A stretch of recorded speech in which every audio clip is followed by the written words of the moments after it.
Hello everyone, কেমন আছেন সবাই? আমি দীপান্বিতা। আমার আরও একটি নতুন ভিডিওতে আপনাদের সবাইকে স্বাগত জানাচ্ছি। আশা করছি আমার এই ভিডিওটি আপনারা যে যেখান থেকে দেখছেন সকলেই ভালো আছেন।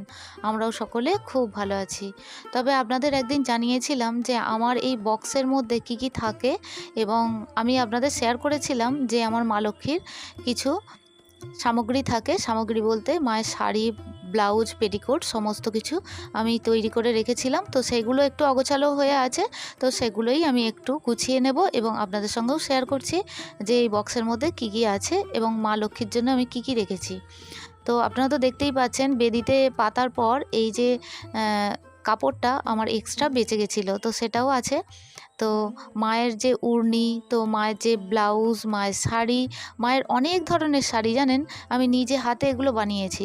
তো সেইগুলোই আপনাদের দেখাচ্ছি। আর এই যে শাড়িটা, এর একটা সেট শাড়ি আমি মাকে পরিয়েছি, আপনারা তো দেখেছেন। তবে এই যে পাটটা এতটা চওড়া, তো এই পাটটা চওড়া, আর যেটা পরিয়েছি তার পাটটা একটু সরু। আর যেটা ব্লাউজ আর একটা পেটিকোট, তো সমস্তটাই একসাথে রাখলাম যাতে আমার শাড়িটা নিতে সুবিধা হয়। আর ঠিকঠাকভাবে রাখলে কি বলুন তো, খুব সহজেই শাড়িটা পেয়ে যাই। আর ঠিকঠাকভাবে না রেখে যদি অগোছালোভাবে রাখি, তো সেইভাবে শাড়ি পাওয়াও যায় না, আর তা না হলে খুঁজতে হয়। তো এটাও আপনারা তো জানেন, পয়লা বৈশাখে আমি একটা ওড়না কেটে শাড়ি তৈরি করেছিলাম এবং অনেকগুলো শাড়ি হয়েছে জানেন এই মানে এই ওড়নাটা থেকে। তো তারপরে মায়ের জন্য আরও বেশ কিছু, আর এই যে পিঙ্ক কালারের শাড়িটা মাকে একবারও পরানো হয়নি, মানে তৈরি করানোর পর ওই অবস্থাতেই থেকে গেছে। আর এটা তো মায়ের লেহেঙ্গা, আপনারা তো জানেন আমি পরিয়েছিলাম। তো কিসে পরিয়েছিলাম এই মুহূর্তে মনে নেই, তবে কোনো একটা পুজোতে আমি পরিয়েছিলাম। আর এই শাড়িটাও হয়তো আপনারা চিনতে পারছেন, মায়ের মানে লক্ষ্মী পুজোর দিন আমি পরিয়েছিলাম। তো হলুদ রঙের যে শাড়িটার কথা বলছি। আর এটা তো এই কিছুদিন আগেই আমি এই শাড়িটা চেঞ্জ করে মাকে পিঙ্ক কালারের, মানে হালকা মিষ্টি কালারের শাড়িটা পরালাম। আর ব্লু রঙের শাড়ি আর হলুদ রঙের, এটা হচ্ছে ওই সিদ্ধিদাতা গণেশকে যখন আমি পুজো দিই তখন এটা পেতে পুজো দিই।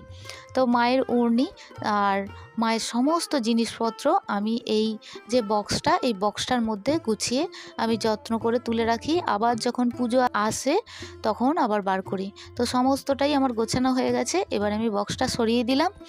আর এটার মধ্যে আছে মায়ের কিছু গয়না, মায়ের কিছু রূপোর গয়না আছে, আর মায়ের এমনি কেনা কিছু গয়না, মানে গোল্ডেন জুয়েলারি যেগুলো, সেগুলো আমি এরকম ছোট ছোট বক্সে গুছিয়ে রেখেছি। তবে জানেন, রূপোর গয়নাগুলো মানে বেশ কিছুবার পরাবার পর একটু কালো মতো হয়ে গেছে।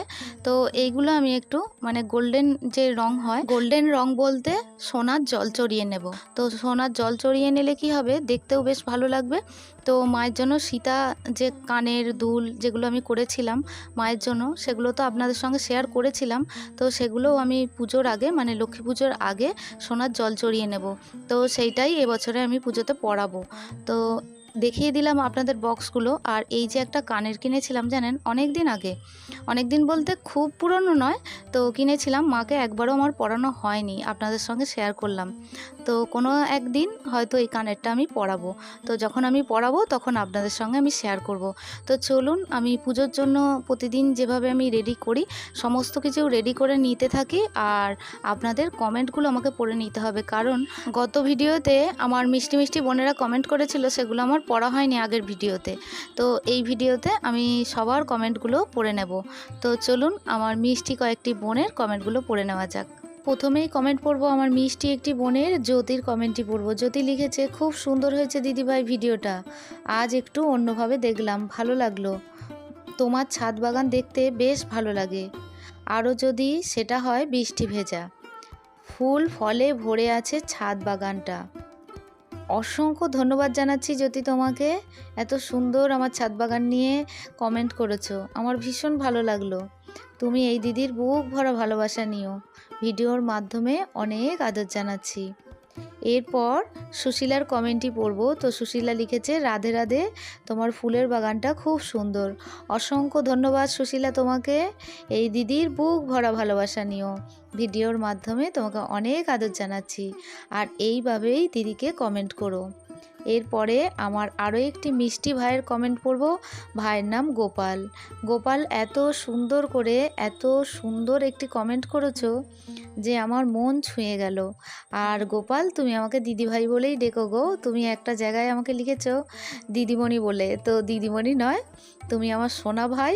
তো সোনা ভাই আমাকে দিদি বলেই যেন ডাকে, আমি তাতে বেশি খুশি হব। তো অসংখ্য ধন্যবাদ জানাচ্ছি গোপাল তোমাকে। এই দিদির বুক ভরা ভালোবাসা নিও, আর ভিডিওর মাধ্যমে অনেক আদর জানাচ্ছি। আর এইভাবেই দিদিকে মিষ্টি মিষ্টি কমেন্ট করো, তোমাদের কমেন্ট পড়তে আমার ভীষণ ভালো লাগে। তো এরপর আমার আরও একটি মিষ্টি বোনের কমেন্ট পড়ব। তো বোনের নাম রিমা। রিমা অনেক দিন পরে আমাকে কমেন্ট করলে। তো তুমি জানিয়েছো যে তোমার শরীর ভীষণ খারাপ ছিল, তো তোমার কমেন্টটি পড়ে নিই।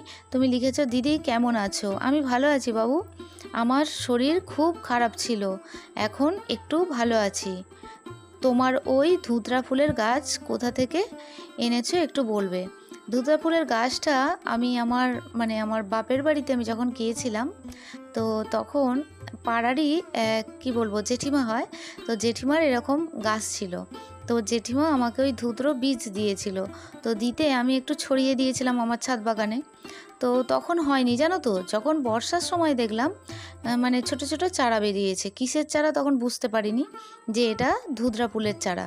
তারপরে যখন ধুতরা ফুল হলো, দেখলাম ডবল পাপড়ির এত সুন্দর ধুতরা ফুলটি, যে আমি কি বলবো, আমার ভীষণ ভালো লেগেছিল। তো আমি তখন ওই জেঠিমাকে থ্যাংক ইউ জানিয়েছিলাম যে আমার ছাদ বাগানটা এত সুন্দর করে, ধুতরা ফুল অনেকগুলো গাছ হয়েছিল, তো তার থেকে অনেক ফুল হয়েছিল, আর ভীষণ ভালো লাগতো আমার ছাদ বাগানটি। তো যাই হোক, তোমাকে জানালাম।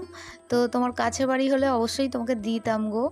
তুমি আমার অনেক ভালোবাসা নিও, ভিডিওর মাধ্যমে তোমাকে অনেক আদর জানাচ্ছি। আর এই দিদিকে সময় পেলেই কমেন্ট করতে ভুলো না। তো এরপরে আমার আরও একটি মিষ্টি বোনের কমেন্ট পড়ব, শিখা চক্রবর্তী। তো শিখা লিখেছে, ফুল পাখি গাছপালা ভালোবাসে না এমন মানুষ খুব কমই আছে, আর ফুলে ফুলে সিংহাসনটা দেখতে যে কি ভালো লাগে কি বলবো। ভগবান তো সর্বত্র আছেন, তাই বলছি ভগবান তোমার আমার সকলের মঙ্গল করুন, সকলকে ভালো রাখুন, অনেক অনেক ভালোবাসা নিও। অসংখ্য ধন্যবাদ শিখা তোমাকে, তুমি এই দিদির বুক ভরা ভালোবাসা নিও, আর ভিডিওর মাধ্যমে তোমাকে অনেক আদর জানাচ্ছি। আর এইভাবেই কমেন্ট করো দিদিকে। তো এরপরে আমার আরও একটি মিষ্টি বোনের কমেন্ট পড়ব। তো স্বপ্না দেবনাথ। তো স্বপ্না লিখেছে, তোমার ভিডিও দেখলেই মন ভালো হয়ে যায় দিদিভাই, জয় মা লক্ষ্মী। অসংখ্য ধন্যবাদ গো, তুমি এত সুন্দর করে কমেন্ট করো, আমার ভীষণ ভালো লাগে। আর আজকের কমেন্টটি তো আমার মন ছুঁয়ে গেল, ভীষণ ভালো লাগলো। তুমি আমার অনেক আদর নিও, ভিডিওর মাধ্যমে তোমাকে অনেক ভালোবাসা জানাচ্ছি। এরপরে আমার আরও একটি মিষ্টি বোন। তো মিষ্টি বোনের নাম অর্চনা। তো অর্চনা লিখেছে, দিদি তোমার পুজো দেওয়া খুব সুন্দর হয়েছে। আসলে পুজোর সময় যদি সব ধরনের ফুল থাকে তাহলে মনে খুব শান্তি ও ভক্তি আসে। হ্যাঁ গো, আমার এই ছাদ বাগানটায় একটা একটা গাছ থেকে আমি যে কত গাছ করেছি যে কি বলবো। ঠাকুর পুজোর জন্য বসিয়েছি জানো তো, তখন তো খুব একটা ফুল পেতাম না, তো তখন আমার মনে হয়েছিল যে একটা একটা করে বসাই। তারপরে অনেকেই আমাকে বারণ করতো যে ছাদে এত গাছ করা উচিত নয়, কিন্তু তাও আমি কথা শুনিনি জানো তো। আমার ভীষণ ভালো লাগে ফুলের গাছ, ফলের গাছ। তো যাই হোক, তুমি আমার অনেক ভালোবাসা নিও, ভিডিওর মাধ্যমে অনেক আদর জানাচ্ছি। আর এই দিদিকে সময় পেলেই কিন্তু কমেন্ট করতে ভুলো না। তো আজকের ভিডিওটি এই পর্যন্তই রাখছি, দেখা হচ্ছে আপনাদের সঙ্গে পরবর্তী ভিডিওতে। ততক্ষণের জন্য আপনারা সবাই ভালো থাকবেন, সুস্থ থাকবেন। আজকের মতো টাটা।